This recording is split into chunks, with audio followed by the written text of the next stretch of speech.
Well, hello and welcome to my channel. This is Miss Shelley Adera with ENG TV. So with me, I'm trying once again to look at the book Fathers of Nations, and this time I decided to go step by step from chapter to chapter, analyzing the book so that every learner can understand what it talks about. So the book Fathers of Nations, first of all, we need to know that it was written by Paul B. Vita. The book has it has 185 pages, and it has 14 chapters. So to start off, we're going to start with the foreword of the book. So the book starts with a foreword which outlines the purpose of the book, Fathers of Nation. Now, the foreword challenges one to ask oneself what really happened at the summit. So what really happened at the summit? Yeah, so when you look at the foreword introduces a man who's allegedly selling a document that is written for 100 eyes only.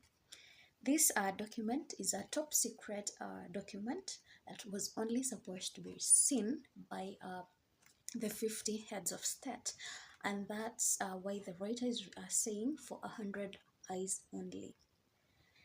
Later on, as we read the foreword, we get to see that the man was allegedly selling this document, was caught by the police officers, and disappeared, never to be seen again. So that is a point that was supposed to be noted by every reader of the book. Okay, so on the foreword, we get to see that the heads of states boycotted the closing ceremony of the summit. Yeah, but the Gambian news, again, we need to look at the role of the media in the society, because the book and literature as a whole is a reflection of what happens in our contemporary African society. So the Gambian news claimed that it was the boycotting of the closing ceremony was as a result of disagreements among the heads of states, and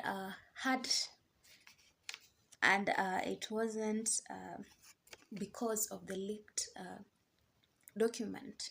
So according to the Gambian news, the boycott was as a result of disagreement among the heads of states in the summit. So later on in the foreword, we get to see that the Gambians are not willing to talk about the disappeared man, and they seem not to be surprised about the disappearance of this man. It seems like this was his fate, the man's fate, having found selling a top secret document. It was meant to be caught and never to be seen again. So the Gambians were not surprised by this incident. So they therefore ignore the fact that this man disappeared. They're not willing to talk about it, and we need to ask ourselves, why does that happen?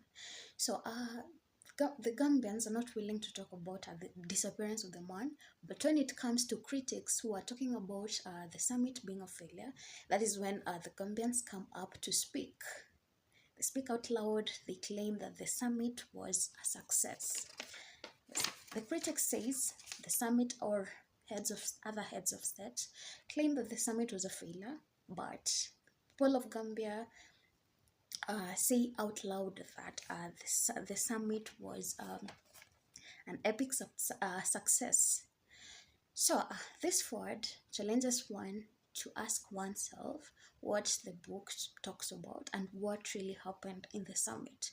So before you go on to chapter 1 in the book Fathers of Nation, you have to start by going through the foreword, which outlines the purpose of the book Fathers of Nations. It talks about the man who was selling a top secret document meant for only the 50 heads of states who were attending the summit in Banjul, Gambia. So the writer says that this document was meant for 100 eyes only. That meant that no one else but the heads of states was supposed to see the document.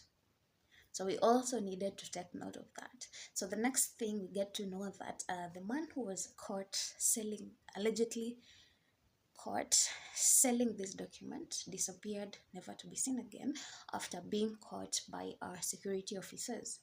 Later on, we get to see that the Gambians are not willing to talk about that incident, but they're willing to talk about something else, praising the summit, talking about the summit being a success, and yet the critics and other heads of states claim that the summit was a failure. So from the forward, we now get to be curious. It was kind of a rhetorical question, uh, not necessarily rhetorical, but we're left in suspense. We need to know what really happens in the summit. So we'll get to read on. Now we're starting with the forward. Next, we go to chapter 1, and up to the last chapter, we'll get to see what really happens in the summit. I hope you enjoyed this. I hope you took your time to read the forward. Brace yourself as we go on to chapter 1 and see what happens there. I've been your host, Miss Shelley Adera, with the book Fathers of Nation. Have a great time.